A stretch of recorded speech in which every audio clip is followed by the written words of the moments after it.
Garbė Jėzui Kristui, noriu pasidalinti keliom mintim apie gavėnią. Ypatingai liaudies pamaldume gavėnioj susitelkiama į Kristaus kančios ir mirties apmąstymą. Ir viso šito tikslas yra pamatyti, kokia baisi ir bjauri yra mano Faustulės asmeninė nuodėmė. Taip pat kokia šiaip baisi nuodėmė yra, kad nekaltas Kristus miršta šitaip žiauriai nukankintas ant kryžiaus. Čia yra viena iš prasmių. Antra gavėnios prasmė, kuri man ypač yra brangi, tai tas intymumas, į kurį Jėzus kviečia, leisdamas matyti visą jo kentėjimą. Kai jis pasirodo toks silpnas ir lieka ant kryžiaus visiškai nuogas, bejėgis, sumuštas, iškankintas, perdurta širdim miręs. Jis leidžia mums, tikintiesiems, eiti kartu su juo, būti kartu su juo. Ir suprantama, kai aš sergu, kai pasireiškia ypatingai mano kažkoks tai silpnumas, trapumas, aš visada noriu uždengti nuo svetimų akių.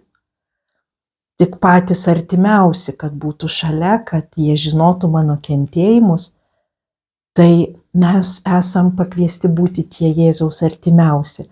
Tai šitam gyvenimo etape man šita pati brangiausia yra gavėnios reikšmė ir čia galėtų būti jų labai daug, bet užteks pradžiai šitų dviejų.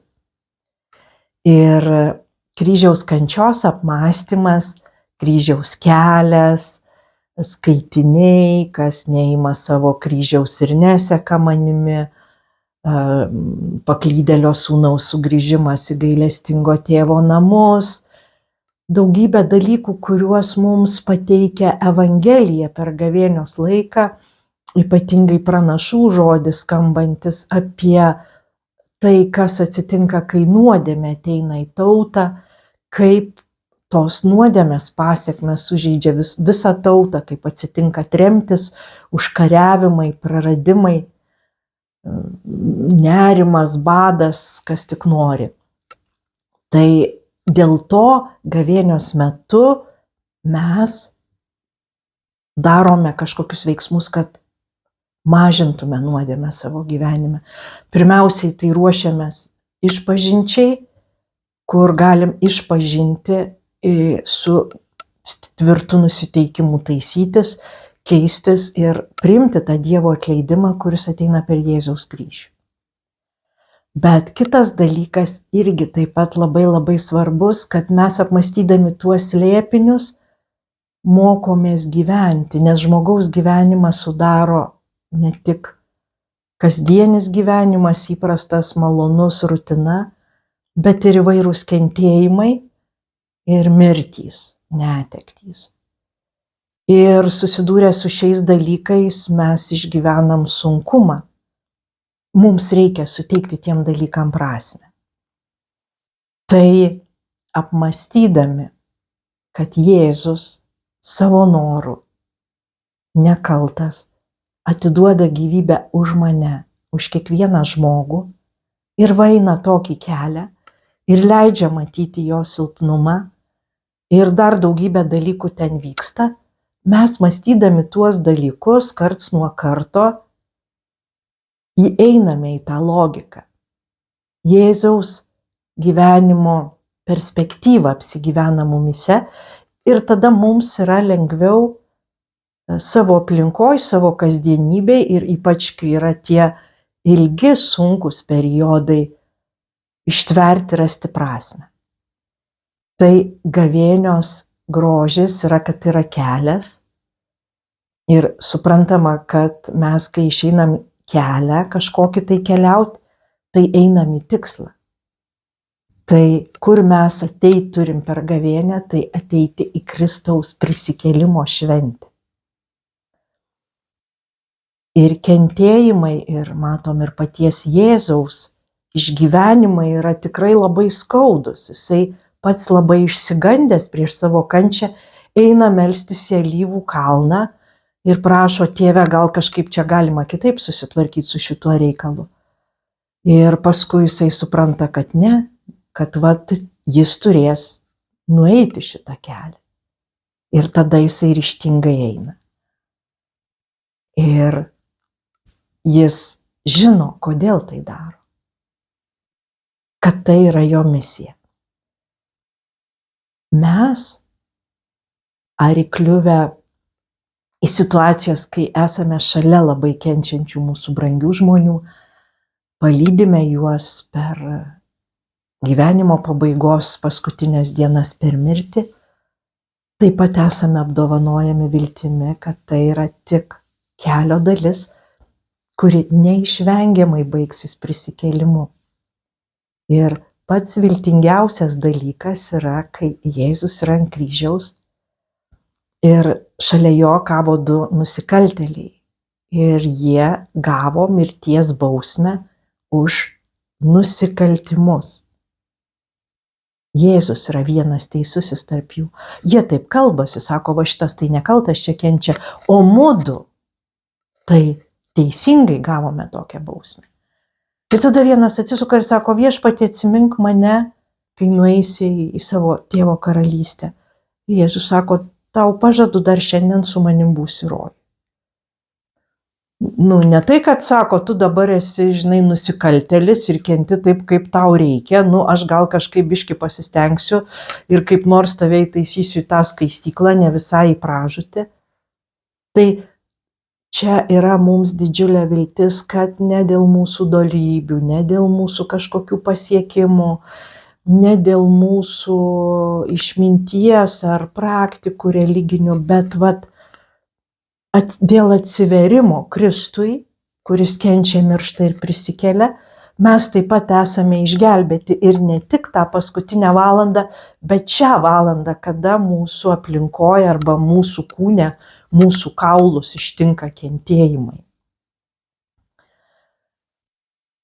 Ir man pačiai labai sunku būdavo, ypatingai jaunam amžiui, visi tie gavėnios mąstymai, taip norėdavosi nufilosofuoti, kažkur nukeliauti, kažkaip tai ten ir greit pabaigti ir eiti toliau jau Velykų švęsti. Ir kai aš rašiau savo pirmą magistrinį darbą apie tai, kaip skelbti Jėzų jaunimui Lietuvoje, ten toks buvo skyrelis maždaug 2-3 puslapių Kristaus kančia.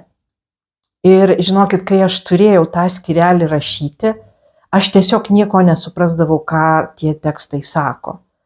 Ir jeigu aš pasiremdavau bibliotekoje, aš tiesiog išsijungdavau, užmigdavau. Nes man nepatinka kančia, nei Kristaus, nei mano, nei jokia. Ir man nepatinka nei mirtis. Ir toks buvo startas. Tačiau po keletos metų Brazilijoje mes lankėme ligonius, žmonės, kurie su sunkiom ligom atvyksta į klinikas ir jie apsigyvena tokiuose ligonių viešbučiuose. Ir mes, misionieriai, einam, tiesiog juos kalbinam, su jais meldžiamės, išklausom juos. Ir vieną dieną mus pasiveja ten prie to viešbučio, sako, ateikit pasimelsti. Ir Jose tai vyras, kuris, kokių 40 gal kelių metų, ir jam vėžio metastazės, jisai negavo vizito pas gydytoją ir nebeturėjo morfijaus. Ir visa jėga jam trenkė skausmas. Ir mums aišku, kad arba jis išprotės, arba nežinia, kas bus, nes mes neturim galimybių iš kur paimti to morfijaus, nes Brazilija tai ne Lietuva, greitosios neįsikviesi ir negausi tokio dalyko. Ir mes ateinam melstis prie jo, meldžiamės, jisai verkia, nežinau ar iš laimės, kad Dievas aplankė, ar iš skausmo, bet manau, kad abu dalykai buvo. Mes išeinam iš to viešbučio į lauką ir aš apsiverkus iš piktumo, sakau, Dieve, tu čia mane siunti pas tuos ligonius, tu man nedavei nei galios gydyti, nei medicininio išsilavinimo, nei galios ligoniam padėti, aš kaip durnelė ateinu čia ir kągi galiu pasimelsti, tai ko aš iš viso vaikštau. Ir tada tą akimirką man ateina toks labai paprastas atsakymas, kad sako, o aš noriu, kad tu kaip Marija stovėtum po kryžium, stovėtum prie kenčiančio žmogaus, būtum su juo. Ir iš tikrųjų tai man buvo viena tokia raktinė patirtis, po kurios labai daug kas gyvenime pasikeitė. Ir tas supratimas, ką aš galiu daryti, ir nebeliko tos baimės prisiartinti prie baisių žmogaus kančių. Aš galiu būti kaip Marija. Tai man toks atsakymas galėjo ateiti tik todėl, kad aš jau ne vieną kartą buvau mąsčiusi tą sceną, kaip Marija su Jonu po kryžiumi. Tą dialogą.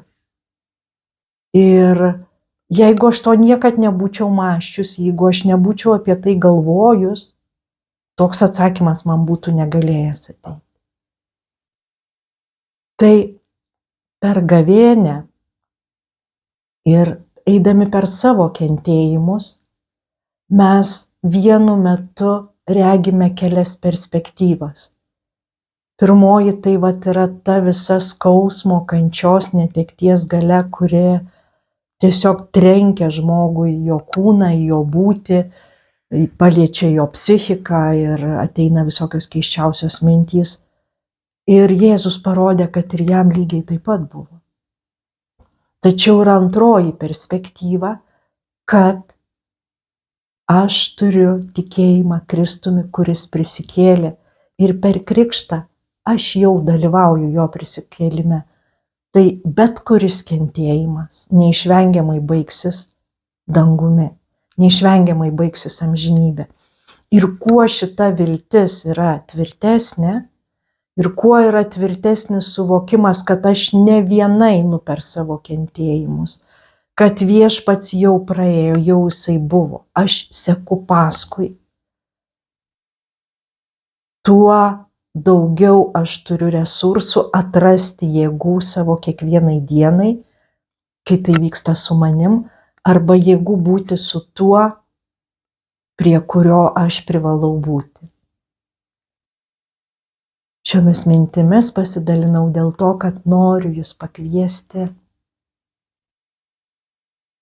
įsigilinti, įsigyventi į kryžiaus kelią, Jėzaus kančios kelią, rasti ten savo vietą. Ir mes kartais galime pripažinti, kad šiandien, jei aš ten būčiau, tai bėgčiau į rūsį, pasislėpčiau ir užstumčiau dideliu akmeniu, kad nematyčiau ir negirdėčiau ir išlysiu, kai Jėzus prisikels. Bet vis dėlto kiekvienais metais, nueidami tą gavėnios kelią, tiek žvelgdami į Kristų, tiek į savo asmeninės nuodėmės bjaurumą, mes vis labiau artinamės prie prisikėlimo stebuklo. Ir jis iš tikrųjų įvyksta, mes išgyvenam prisikėlimo šventę Velykas, kai gerai nueiname gavėnios kelią. Tai linkiu jums gilios kelionės